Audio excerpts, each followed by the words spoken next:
L'océan Atlantique est vaste et vide. Alors, quand l'équipage du Dei Gratia a aperçu un navire dérivant sans but en décembre 1872, ils ont su que quelque chose n'allait pas.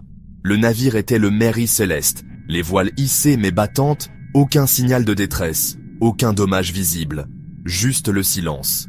Le capitaine Morehouse l'a reconnu. Il avait récemment dîné avec son capitaine, Benjamin Briggs. Et le navire n'apporta aucune réponse, seulement le craquement des bois et le vent. Après des heures, Morehouse envoya son second et une petite équipe à bord. Le Mary Celeste était étrangement intact, la cargaison sécurisée, mais complètement désert. Plus d'1 mètre d'eau battait dans la cale, mais il était en état de naviguer. La dernière entrée du journal de bord datait de 10 jours, était routinière, et plaçait le navire loin de l'endroit où il fut trouvé.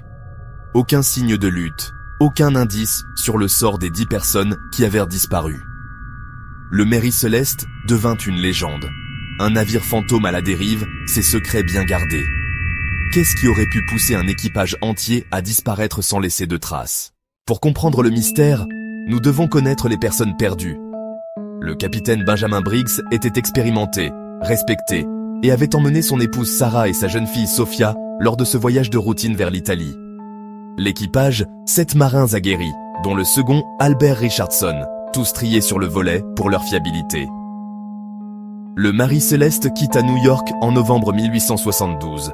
Le navire en excellent état, une cargaison d'alcool industriel sécurisée. Rien dans leurs antécédents ne suggérait des problèmes. La dernière entrée du journal de bord, près des Açores, était anodine. 10 jours plus tard, le navire fut retrouvé abandonné. Toutes les possessions, l'argent et les provisions étaient intactes. 10 âmes disparues, laissant derrière elles un navire en état de naviguer et une question obsédante. Pourquoi abandonner la sécurité pour l'inconnu?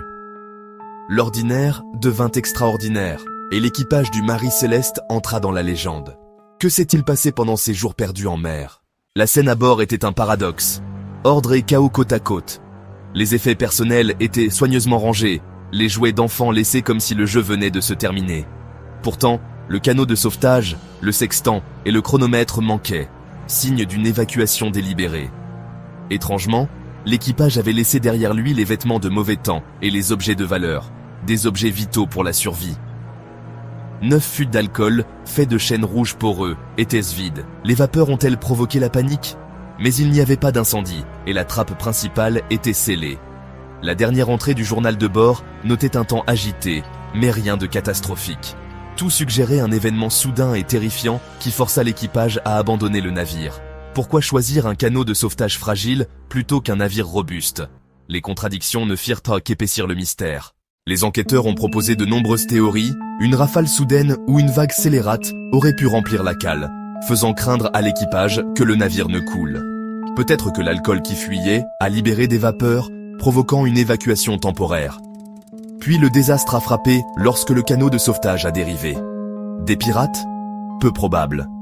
Aucun objet de valeur n'a été pris, aucun signe de violence. Mutinerie? L'équipage était loyal, le capitaine respecté. Certains ont même soupçonné l'équipage du Dei Gratia, mais il n'y avait aucune preuve de malveillance. Chaque théorie explique certains indices, mais aucune ne correspond parfaitement. La vérité reste insaisissable, perdue dans l'Atlantique. Le sort du Mary Celeste est une énigme avec des pièces manquantes. La logique seule ne peut le résoudre. Quand la raison échoue, les légendes comblent le vide. Certains prétendent que le Mary Celeste a navigué dans un vortex paranormal, ou a été emmené par des extraterrestres. Fantastique, mais sans preuve. D'autres murmurent des malédictions, le passé trouble du navire, son nom original, Amazon, et des histoires de malchance.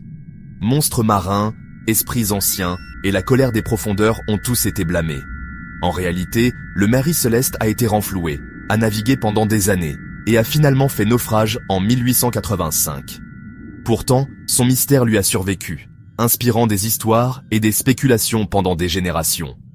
L'océan garde bien ses secrets. Était-ce une tempête, une alerte chimique, ou quelque chose de plus étrange? Le Mary Celeste reste une légende, un navire fantôme à la dérive dans notre imagination. Que croyez-vous qu'il s'est passé sur cette mer solitaire?